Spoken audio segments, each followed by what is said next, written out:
From the window to the wall, we getting lit up in it, big bouncing.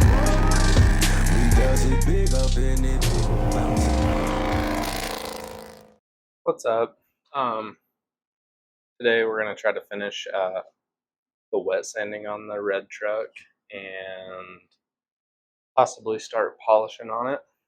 No, I'm not gonna start polishing on it. I gotta buy another eraser wheel or find where I put mine, so we ain't gotta go buy a so we don't gotta go buy another one. So I'm gonna get the wet sanding done and then start searching for the eraser wheel so we don't have to buy a new one. So this is before doing anything on the bedside here. Whenever we wet sand, you'll see on right here where it's bubbling through with the rust. Well, it'll probably just end up turning white from where they've tried patching it with Bondo. But you can kind of see what it's gonna get. It's gonna look matte for a while, and then I still have to go through with another couple grit on those. Two more steps on that top area, and then do this door and bedside and tailgate, and then get all this crap off. All right, we found our eraser wheel. I had it tucked away in all my detailing stuff. So now that we're done wet sanding everything, I am gonna try to go through and get all that double-sided tape taken off. Hopefully it comes off easily and I'm not cutting through clear. This whole process has been insane. I mean, there's random spots that the paint job that the truck has gotten, there's spots where it's just cutting through just super fast, and I'm not being very aggressive at all. Most of the flat spots I'm using 1500 and then 2500, and then we're finishing out with 3000. So we're gonna get this all done. We're not wet sanding the bottoms, and then we're also not gonna wet sand any of the cladding. We're gonna wet sand one of them that has some big scratches in it, but other than that, we're just gonna go through and polish everything up. All right, we got it all the double-sided tape taken off. Now I'll get you stood up. We're just gonna foam it and rinse it to get all the dust and dirt that's sat on it from sitting under the cover. So I'll stand you up while we do that.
Alright, we got it all washed up now.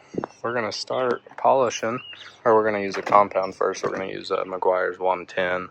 I don't have any 105, so we'll make that work. Woo! It shined up really good. Way better than it was, so it's actually got a reflection in it, so that's just with the first step.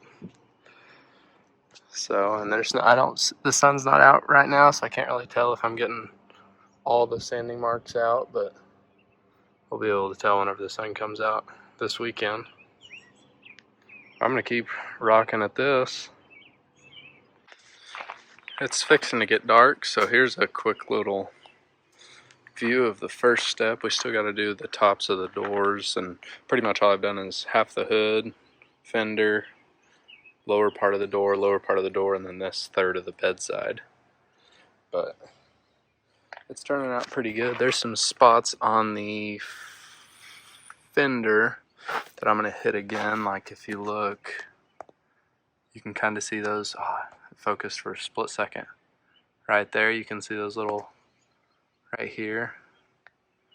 You can see a couple sanding marks, so I'll just hit those again with a DA, wet sand them with 3000, and then buff over it again, and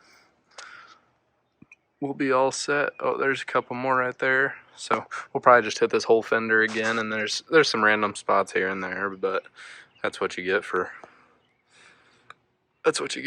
wet sanding by hand the entire thing. So you'll miss spots, but you can always just go back over them and hit it.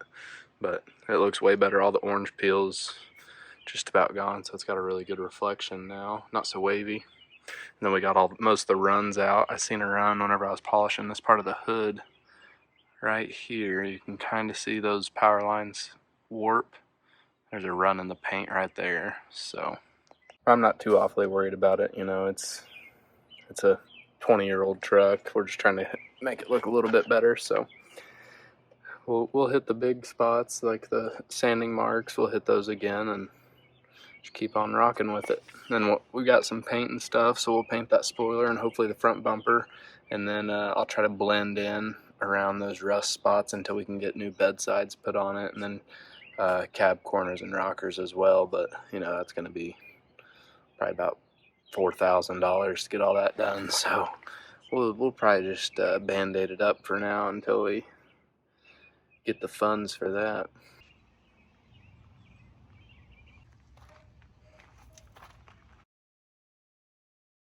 It's been a couple days, and I've been working, and then it rained like all day yesterday, so we weren't able to keep working on the red truck. But we've got the truck loaded up with our second load. We got a storage unit that I'm gonna try to just kind of put all my detailing stuff in, so I have more room in the garage, and then just some random stuff like old speakers and stuff like that, and wood.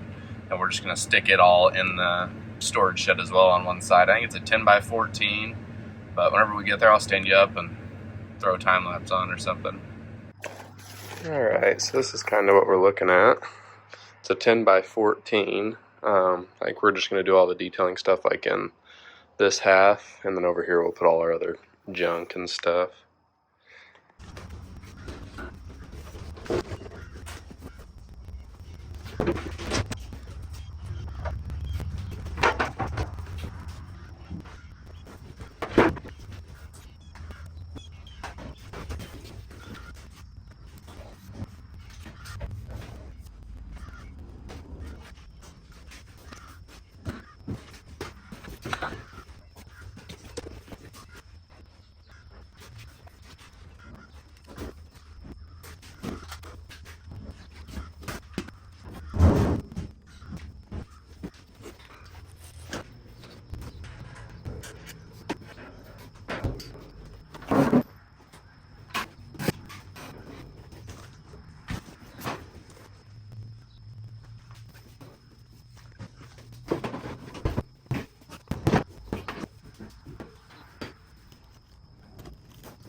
this is what we're looking at.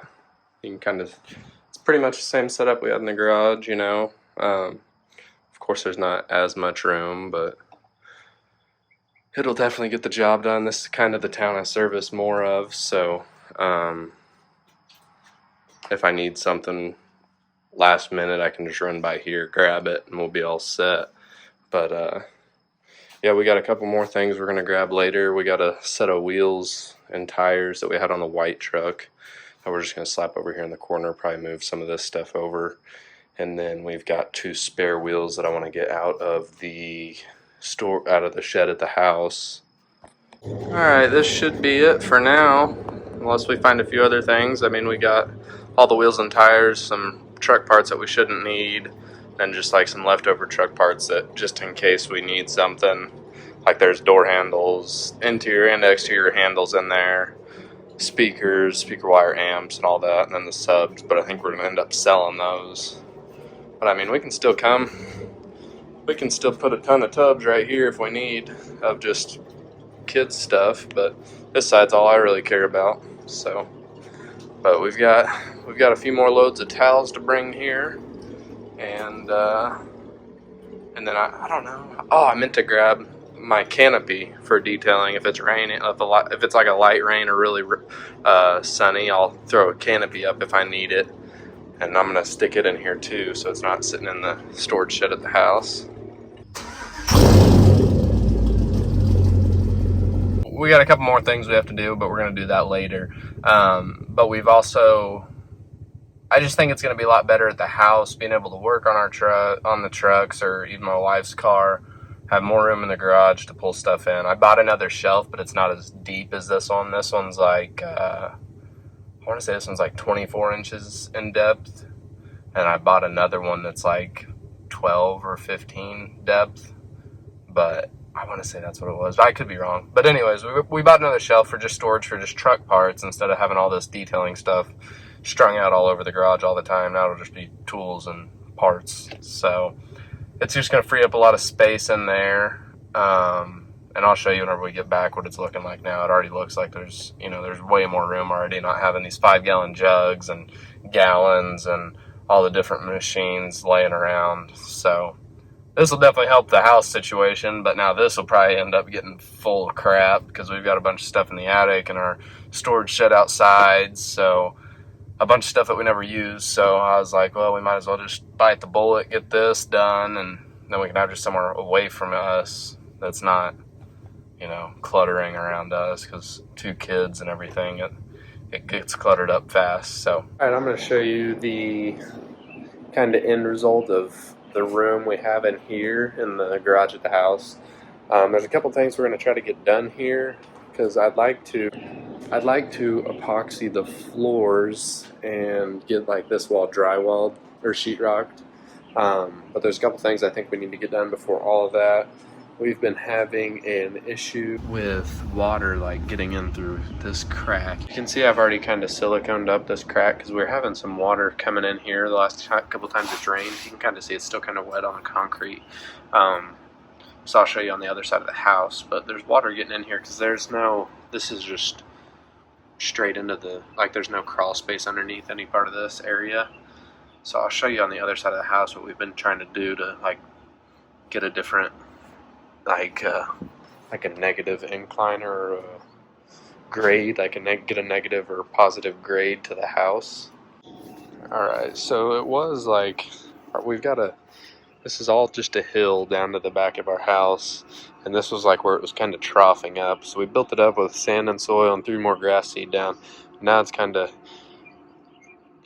leveled out to here, and you can kind of see this line all the way across the backyard here, where we've put in a French drain, and it drains out the side. So hopefully that's going to fix the issue here. So you can kind of see what we did. You can kind of see here how it's kind of all out right there. So hopefully that'll keep it from the water standing up against the foundation and getting underneath it. So hopefully all this will kind of funnel it out to the ditch line. So if we can keep the water out of the garage, we'll get the floors epoxied or coated or whatever. And this here, we had a bunch of just one by one or foot by, like 12 inch by 12 inch, like stones, like from here over. This was our used parts pile.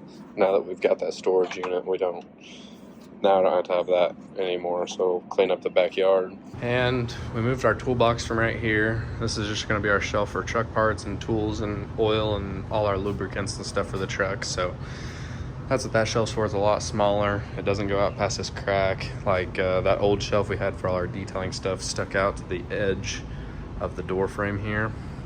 So, and as you can see, this is where we're gonna have the toolbox now, down on this side. And we're gonna go ahead and pull the SS in, just kind of see how much room we have in here.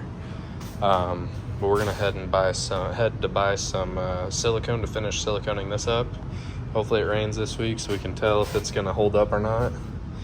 Then we'll be able to get this thing. We'll probably do the same thing we done for our laundry room here, which we did this ourselves, and I think it turned out pretty good. I only done 2 coats of clear. We'll probably throw 3 on there.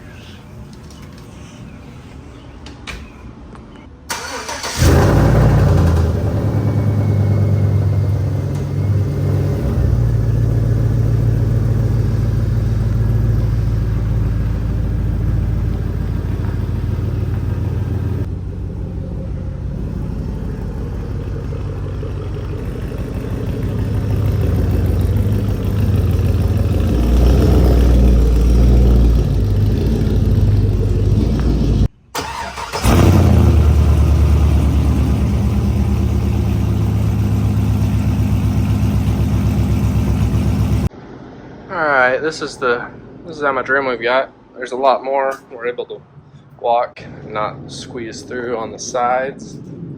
So, I mean, you kind of got to turn to get around the back end of it because our garage isn't very deep, but we'll have enough room where we can just work on it on the nights and get this sucker polished out. You can clearly see it's looking a lot better. There's actually a reflection in it. A couple spots here I can see where we're going to have to wet sand some more, but it's looking a lot better.